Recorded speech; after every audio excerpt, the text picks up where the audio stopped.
ہم لوگ جانتے ہیں کہ جو یہ اکیڈمی ہے جہاں پر بچے دینی تعلیم حاصل کرتے ہیں اور دنیاوی تعلیم عصری تعلیم حاصل کرتے ہیں، یہاں قرآن بھی پڑھایا جاتا ہے اور انگریزی بھی پڑھائی جاتی ہے۔ یعنی ایک لفظ میں کہہ لیجئے کہ یہاں پر پڑھنے والا بچہ دینی اور دنیاوی دونوں طرح کی تعلیم سے آراستہ ہو کر نکلے گا، اور اسلامی ماحول میں رہ کر خاموش رہو سنو پتہ سنو، دینی تعلیم دینی ماحول میں رہ کر اسلامی ماحول میں رہ کر ہمارے بچے پڑھیں تاکہ وہ آئندہ چل کر ہمارے سماج کے لیے ایک اچھا انسان بن سکے اور اللہ کی نظر میں بھی ایک سچا مومن بن سکے۔ اس ادارے کا مقصد یہی ہے کہ وہ سماج کے اندر سرکار کی نظر میں، حکومت کی نظر میں ایک اچھا کامل انسان بن سکے، اس کے اندر تمام خوبیاں ہوں، تمام کمالات ہوں، اور اس کے ساتھ ساتھ وہ اللہ کا سچا ماننے والا بھی ہو، اللہ کے احکام پر عمل کرنے والا بھی ہو، دنیا کے رسم و رواج سے، بدعات و خرافات سے، ان تمام چیزوں سے دور ہو۔ اس لیے اس ادارے کا مقصد ہے، ہم دل سے دعا کرتے ہیں کہ اللہ تعالیٰ ان ادارے کے بانیان اور پڑھانے والے، پڑھنے والے ہر ایک کی زندگی میں، عمر میں اور علم میں برکت اور ترقی عطا فرمائے۔ دوستو، آج ہم لوگوں نے جو ہے 26 جنوری منایا، یوم جمہوریہ۔ ہم لوگ اس ملک میں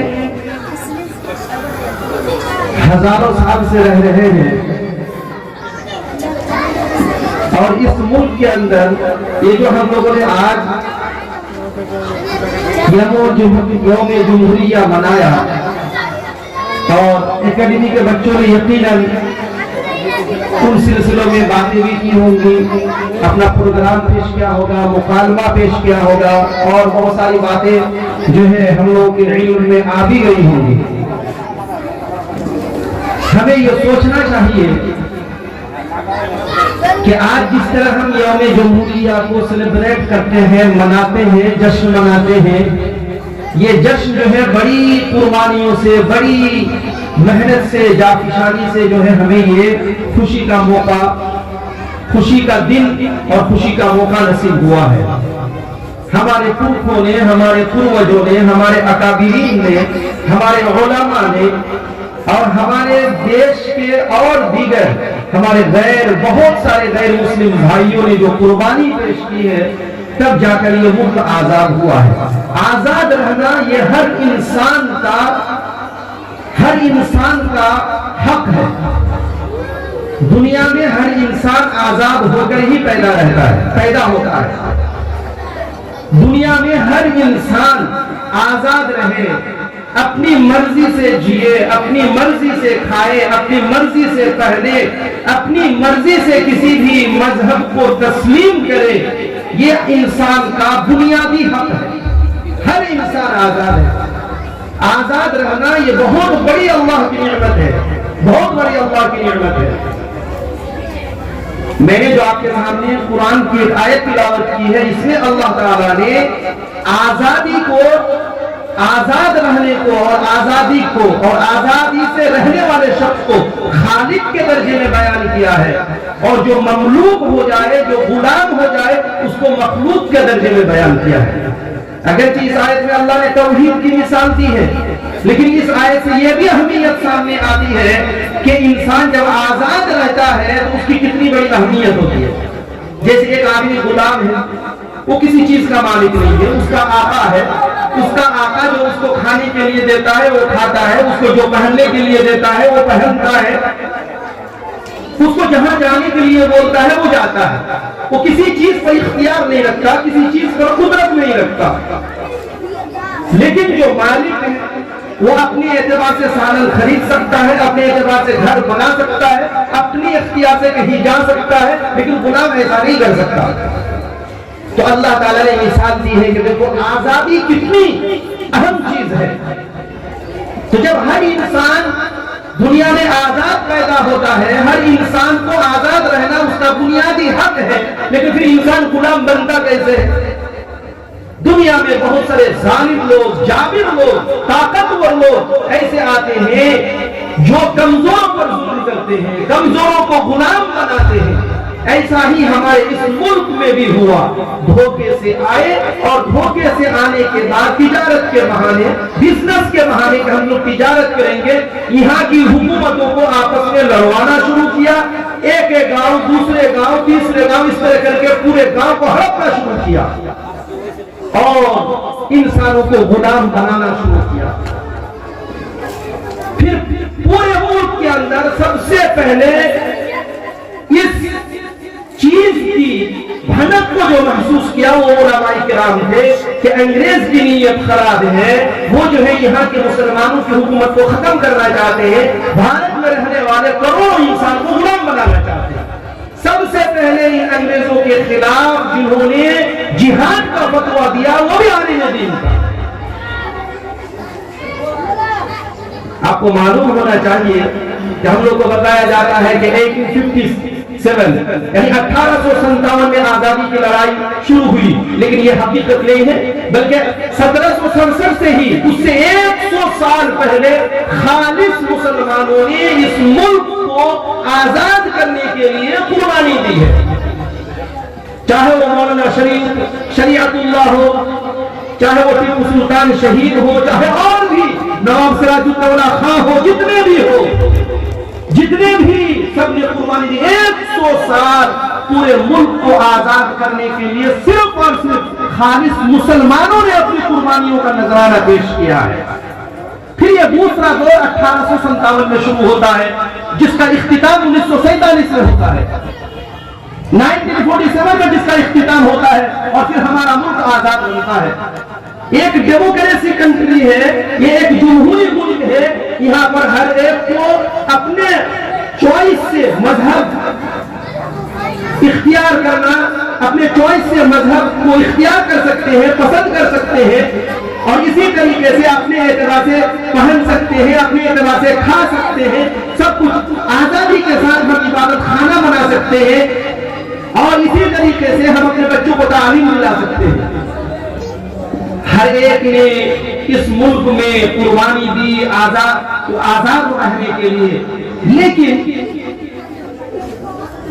ابھی بھی کچھ لوگ ہمارے ملک میں ایسے رہتے ہیں جن کو ان انسانوں کی آزادی آنکھوں میں کھٹکتی ہے، یا انسانوں کو آزاد دیکھنا نہیں چاہتے۔ پورے ملک کے 7 کروڑ یا 1.5 کروڑ انسانوں پر ایک نظریہ تھوپنا چاہتے ہیں کہ وہ پہنے کیسے ہمارے اعتبار سے، وہ کھائے کیا ہم جو سوچے، یہ اس طرح کی سوچ رکھتے ہیں۔ لیکن میرے دوستوں، میرے بزرگوں، میرے نوجوانوں، آپ کو سوچنا چاہیے کہ جو لوگ ایسا نظریہ رکھتے ہیں یا ان کی ایسی سوچ ہے وہ غلط سوچ ہے۔ اسی سوچ کو ختم کرنے کے لیے تو ہمارے پروجوں نے، ہمارے پرکھوں نے، ہمارے آگے گزرنے والے ہمارے آبا و اجداد نے قربانیاں دی ہیں۔ اس لیے ہمیں چاہیے کہ جو یہ آزادی ہم کو ملی ہے اس کی قدر کریں۔ آزادی جس طرح ہمیں ملی ہے ہمارے بچوں کو بھی ملنی چاہیے، اس کے لیے محنت کرے، اور اس کے لیے جو ہے اپنے بچوں کی ذہن سازی کرے، تربیت کرے، اپنے بچوں کو اچھا لکھائے، اچھا پڑھائے، اور ہمارا جو ماضی ہے ہم اس کو جاننے کی کوشش کرے کہ ہم جو ہے ہزاروں سال سے اس ملک کے اندر رہ رہے ہیں۔ اس ملک کے اندر جو ہے جتنا حق ایک غیر مسلم کا ہے، اسی طرح اس ملک کے اندر ایک مسلمان کا بھی اتنا ہی حق ہے، ایک کرسچن کا اتنا ہی حق ہے، ایک آدیواسی کا اتنا ہی حق ہے۔ کوئی یہ نہیں کہہ سکتا کہ نہیں صرف یہ ہمارا ملک ہے، یہ سب کا ملک ہے، ہم سبوں نے مل کر لڑائی لڑی ہے۔ اس لیے اس ملک میں رہنے کا اختیار ہر ایک کو ہے۔